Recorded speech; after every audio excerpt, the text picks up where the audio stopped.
कभी आपने किसी मूषक को देखा है? उसे सदैव कुछ न कुछ चाहिए होता है, कुतरता रहता है दिन भर रात भर।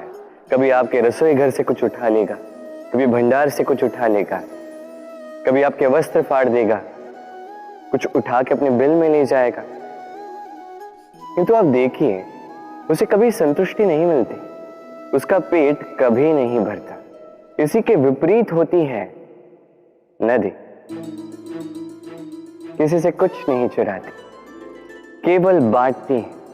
अपनी इस जल को इस प्रकृति में बांटती, इस धरा को सींचती जाती है, इस प्रकृति को एक नया जन्म देते जाती है। और यही नदी जो सदैव केवल बांटती है, आप देखेंगे कि ये कभी खाली नहीं होती।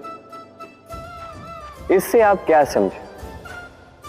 जो सदैव छीन कर खाता है वो सदैव भूखा रहता है। जो व्यक्ति सदैव सब में बांटता है उसे ये भूख कभी नहीं सताती। वही मूषक जो सबसे छीनता है अकेला पड़ जाता है, उसके शत्रु बन जाते हैं। वही नदी जो सब में केवल बांटती है, उसे लोग माता समझकर उसकी पूजा करते हैं। इसलिए छीनने में नहीं, बांटने में विश्वास रखें। भाग्य, कितना सुंदर शब्द है ये भाग्य। किंतु जितना सुंदर है उतना ही रहस्यमय भी है। कब क्या हो जाए कोई नहीं जानता। लोग कहते हैं कि भाग्य में जो लिखा है उससे अधिक कुछ नहीं मिलता, उससे कम भी कुछ नहीं मिलता। नियति की जो लिखी है वो कभी नहीं मिटती। किंतु कोई ये नहीं समझता कि नियति आपकी नीयत से बदलती है। यदि आप शुभ विचार रखेंगे, शुभ कर्म करेंगे, तो नियति आपके साथ अशुभ होने ही नहीं देगी। कभी आकाश में पंछी को देखिए, वो कभी भी भाग्य पर निर्भर नहीं रहता। चाहे कितना भी तूफान आए, कैसी भी हवा चले, घूमता है एक एक तिनका उठाकर। अपना सौभाग्य, अपना घर स्वयं बनाता है, अपनी संतान को अस्तित्व में लाता है, उसका पालन पोषण करता है, उसे उड़ना सिखाता है। भाग्य पर निर्भर कभी नहीं रहता। और यही बात हमें भी तो सीखनी। स्मरण रखिएगा, आपका भाग्य कोई लिखी हुई नियति नहीं है। आपका भाग्य वो सत्य है जो दिन प्रतिदिन आप स्वयं लिखते हैं। कुछ अपने परिश्रम से, कुछ आपकी नीयत से।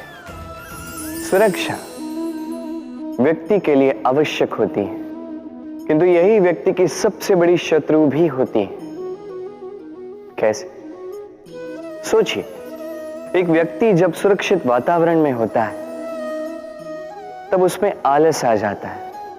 वो जानता है कि ना मुझे भविष्य के लिए कुछ करना है, ना आज के लिए कुछ करना है, केवल जीवन जीना है। इस सुरक्षा चक्र से बाहर निकलना अति आवश्यक है।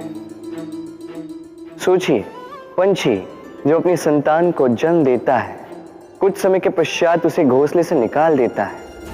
क्यों? यदि ऐसा नहीं किया तो वो संतान जीवन जीना सीखेगी ही नहीं। यदि उसे डाली से नीचे नहीं फेंका तो संतान उड़ ही नहीं पाएगी, उसके पंख सशक्त नहीं होंगे, वो स्वयं का घोंसला बनाएगी ही नहीं। पंछी अपना घोंसला तब बनाते हैं जब उनके अभिभावक उन्हें छोड़ देते हैं। स्मरण रखिएगा, आप सुरक्षा चक्र से बाहर निकलेंगे, संकट आएंगे जिसके कारण आप सतर्क होंगे, उनका सामना करोगे तो आप बलशाली होंगे। अब वो संकट दोबारा ना आए इसलिए आप योजना बनाओगे। यदि आप स्वयं का विकास चाहते हैं तो जब भी आपको लगे कि आप एक सुरक्षित वातावरण में हैं, एक सुरक्षा चक्र में हैं, तो इस घेरे से बाहर निकलिए।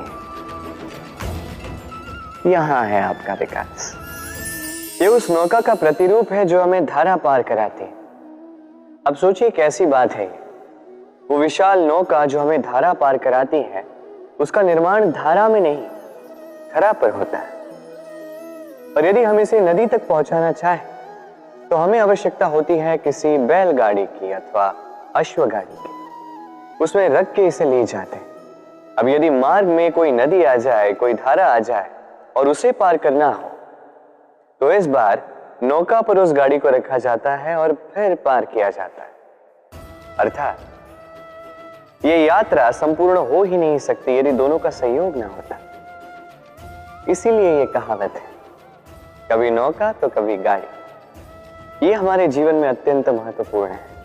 हमारे संबंधों में अत्यंत महत्वपूर्ण है सहयोग। सदैव साथ मिलकर चले, सदैव संयोग करें, सदैव सुखी रहेंगे। व्यक्ति का व्यक्तित्व कैसे बनता है, आपको क्या लगता है? व्यक्ति जन्म से अपना प्रारब्ध लेकर आता है या आपको लगता है कि यह प्रकृति व्यक्ति के लिए उसकी नियति लिखकर देती है? नहीं, ऐसा कदापि नहीं होता। मैं आपको समझाता हूं। जब भी वर्षा होती है, किसी बूंद को देखिए। अब ये बूंद जहां गिरेगी उस पर निर्धारित करता है कि आगे क्या होगा।